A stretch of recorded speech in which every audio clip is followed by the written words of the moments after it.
Ya, betul. Buatlah macam mana kan? Itu memang hakikat lah. Kalau kita boleh menerima hakikat perniagaan begitu, mudah lah. Okay? Selain pada tu, ada tak orang yang dengki, khianat ke? Itu bagi saya tak boleh menjurus ke arah negatif lah. Kita ambil kita punya cabaran lah dari segi sudut positif. Okey, dari sudut negatif ni sebenarnya saya tidak suka mengulas. Sebab benda tu macam pertamanya tomahan, keduanya syak wasangka pada orang yang entah betul entah tidak. Yang kita mengulas, kita yang mengulas mendapat dosa. Lebih baiklah kita mengulas secara positif, yang akhirnya kita akan dapat jawapan yang positif. Yang daripada kita mengulas, kita bercakap tak. Kita bercakap pun kita tak tahu apa yang kita cakap. Lebih mudah kita bercakap yang kita tahu. Contoh dia sekarang ni, di pihak perusahaan Zainab ni, aku kekurangan modal. Jelas tak? Jelas. Betul. Buat pinjaman. Betul. Di pihak perusahaan Zainab ni, kita menyaingi pesaing-pesaing. Daripada segi dia punya produk bermutu, produk dia harga rendah. Betul. Dia layan pelanggan bagaimana? Sistem 3S. Salam, senyum, sapa. Kita mengamalkan begitu tak? Jelas kan? Okey. Yang tak jelasnya ialah macam tadi, orang dengki aku. Semua kita letak atas orang. Betul? Yes, Itu orang dengki aku tu. Okey, kita bagi tahu. Orang dengki aku waktu aku sakit. Waktu orang sihat, adakah dia juga dengki aku bagi aku sihat? Kita kena tanya seperti itu. Sebab tu sebenarnya saya tak berminat untuk berbicarakan tentang benda yang tak pasti. Yelah. Orang dengki aku tu, itu kemian buku semua, saya tak minat. Bukan tak minat macam mana, sebab kita akan berfikir secara positif. Datang dia positif. Kalau kita cara negatif tu, kan Tuhan dia janjikan dalam badan kita ada seketul daging. Kalau daging ini busuk, maka busuklah daripada kepala sampai ke kaki. Apa itu? Ialah hati. Kita bersihkan hati. Kita bersangka baik pada orang. Sebab sebenarnya masalah jiwa sebenarnya datang daripada hati. Hati saya tak nak. Sebab tu saya kata senang.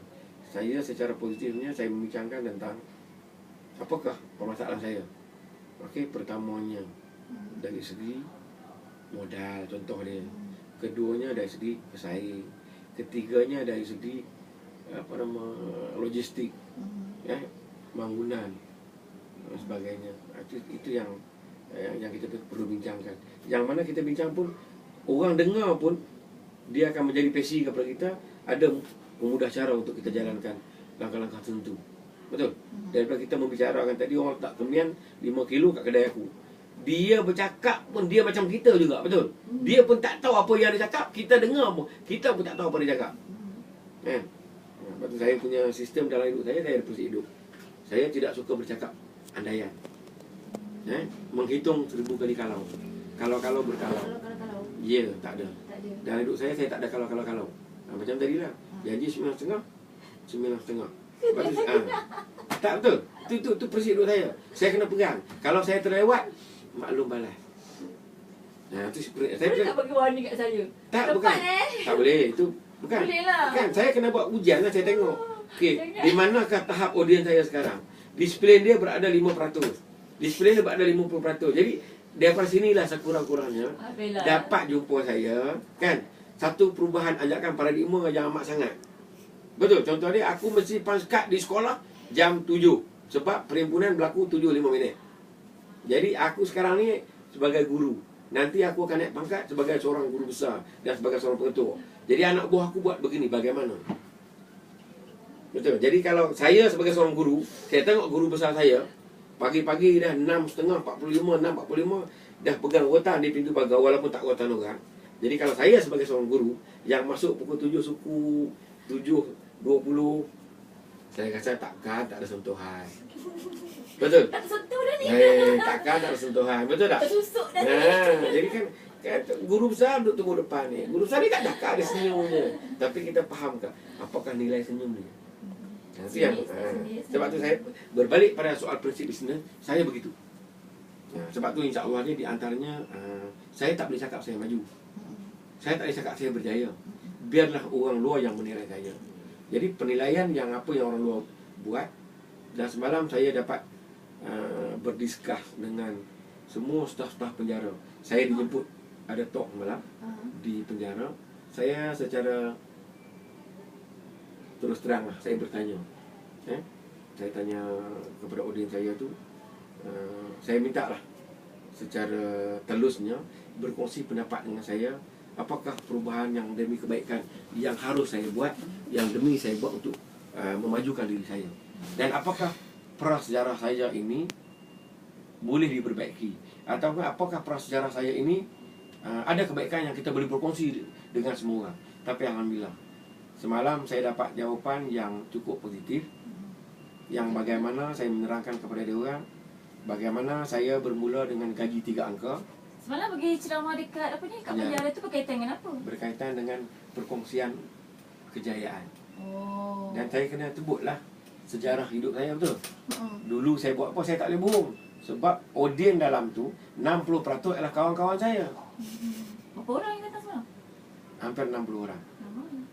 Ya, begitu kan. Jadi itulah saya kata semalam saya beritahu kepada dia, alhamdulillah saya dapat satu jawapan yang positif, yang secara telusnya saya berkongsi dengan dia orang bagaimanakah saya develop ekonomi diri saya daripada gaji saya 3 angka kepada 7 angka. Maknanya 7 angka semasa sebelum. Ya, jadi pada maknanya kalau dulu saya bekerja, permulaan gaji saya 3 angka. Di pertengahan kerja sampai di ujung kerja gaji saya 4 angka, betul? Jadi sekarang ni daripada 4, alhamdulillah Tuhan buahkan rezeki saya. Bagaimanakah usaha saya? Dengan izinnya saya melonjak ke 7 angka. Jadi kena korek lah rahsia dia. Saya tak boleh dedah betul-betul. Sebabnya kalau saya dedah begitu saja, mungkin segelintir akan menyatakan bahawa riak kan. Betul. Jadi saya pun kalau boleh nak menghindarkan benda-benda gitu. Satu. Keduanya ialah bersyukur nikmat Tuhan. Dalam kitab menyatakan, amat sedikit umatku yang bersyukur kepada nikmatku. Jadi mungkin dalam tu termasuk saya yang tak bersyukur. Mungkin. Nampak? Tak. Wallahu a'lam. Jadi sekarang ni Tuhan sedang menguji saya. Kan? Adakah saya ini mensyukuri nikmat dia? Adakah saya mensyukuri separuh, suku, sebahagian? Jadi saya sedang bergerak ke arah nak buat baiklah, menganggaplah. Itu yang saya berapa jam tu? Semalam berapa jam? 2 jam lebih lah. Lama juga. Tapi macam mana? Ramai tak orang penjara yang menceburi bidang perniagaan? Dia begini, sebenarnya adalah fokus dia sebenarnya ialah kepada latihan dalam perkhidmatan. Objektif dia ialah untuk melahirkan usahawan-usahawan juga. Sebab penjara ni ialah dia juga melibatkan diri dengan bisnes. Banduan dalam tu berapa puluh ribu. Kalau banduan situ duduk makan minum saja, jadi tak ada pergerakan, tak ada aktiviti, tak ada bisnes lah. Jadi dia memerlukan peruntukan, dana dan sebagainya, betul? Jadi banduan ni juga apabila keluar nanti, dia juga perlukan ilmu. Mungkin ilmu dari segi teknikal, kan, buat kuih, kan, repair motor, teknikal. Walaupun dalam tu ada yang daripada sijil tertinggi sampai tak ada sijil. Betul? Ya. Orang ramai. Tapi tak ni ke? Macam apa ni, orang-orang penjara tu, budak-budak penghuni dalam tu, banduan tu, tak buat satu bisnes tu untuk dipasarkan. Itu tak banduan. Ada? Banduan sendiri. Ada. Dia ada teknikal dia. Contoh dia okey. Yang terlibat dengan banduan wanita. Dia terlibat dengan jahitan, masakan, kerah tangan,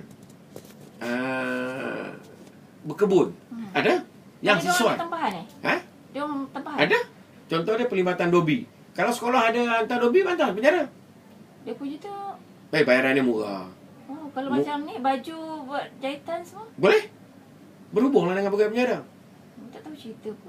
Banyak. Sebab apa? Contoh dia, yang paling saya rasa yang di antara yang paling jimat kat situ, yang paling murah adalah dobi. Okey, saya bagi contoh. Saya hantar dulu uniform saya dobi. Kalau sepasang saya hantar di kedai, lebih kurang dalam sepasang RM6 atau RM7 uniform saya. Saya hantar dekat situ lebih kurang RM2 lebih. Mesti banyak. Jadi kat situlah yang kita boleh buat perkhidmatan, yang kita nampak peluang. Duit tu disalurkan ke mana? Tabung dia. Oh, dia tak bahas. Dia ada tabung khas. Contoh dia, okey, sekarang ni dia kata banduan A. Okey, kumpulan dia berapa orang? 5 orang. Semasa dia dalam tahanan, dia dapat collect 6,000. Betul? Bagi. Oh, dia orang tak gunakan untuk aktiviti Itu gaji dia. Itu sekarang ni dia tengah mohon. Dia tengah mohon satu undang-undang baru yang dana tu digunakan untuk pembangunan banduan sendiri. Dia tengah mohon. Kalau kerajaan lulus lah. Kalau tak lulus, dia tengah mohon. Sekarang duit dia banyak. Duit dia sekarang ni Kenapa baik dia orang buat persatuan dia kan? Lepas orang dah keluar. Sekarang ni dia duit dia ni dalam tu juta-juta. Banyaknya. Apa tak banyak? Penjara berapa banyak dalam Malaysia? Yelah, memang banyak. Banduan berapa banyak dalam Malaysia? Terutama orang Melayu. Terlalu banyak. Lagi banyak. Kenapa dia tak buat kelompok je? Yang sini punya, yang sana Tak lah, yang sana-sana. Tapi dikombinkan. Dia nak kena persembahkan juga. Jawatan kuasa kabinet. Okey, duit yang ada pada sekian, contoh penjara Semparanggam. Duit kat Semparanggam ada 500,000, contoh dia. Duit ni akan digunakan untuk pembangunan. Kan? Impak kepada banduan. Dari segi teknikal. Dari segi kebajikan. Itu wallahualam. Kita pun tak tahu lah kan. Itu dasar dia begitu. Tapi itu untuk gaji dia orang. Ya, gaji. Tapi takkan kita tak boleh guna 20% untuk pembangunan? Lebih baik. Betul? Jadi kawan-kawan yang amal jariah dia pun ada juga. Yalah, sebab bayangkan bisnes dia nanti bila dia keluar, dia dapat semua apa yang dia dapat. Dia dapat, betul. Dia dapat. Tapi dia dapat. Sebahagian je lah kita ambil. Ya. Jadi dia akan dapat gaji dia. Oh, maknanya penjara tak nak share kat situ. Tak mungkin. Sebabnya habis tenaga pengajar dia. Contoh dia, okey, kita ambil kerah tangan. Buat industri rotan. Okey. Cuma masuk dalam penjara tu, pergi beli. Saya sering beli kursi, meja, makan, rotan. Tak pernah tahu pun. Murah. Sebabnya macam ada kawan yang kat dalam tu tak cakap pun benda-benda tu semua. Kena tak tahu. Tanya kat dia. Nanti kita pergi. Pergi buat lawatan. Tak pernah pergi lawatan. Buat lawatan dalam tu. Pergi dalam pun kerja kahwin. Buat itu bukan lawatan. Pergi rumah kawan. Cuba pergi. Tak pernah cerita pun. Sebab dalam tu sebenarnya banyak peluang-peluang sebenarnya dari segi kehidupan.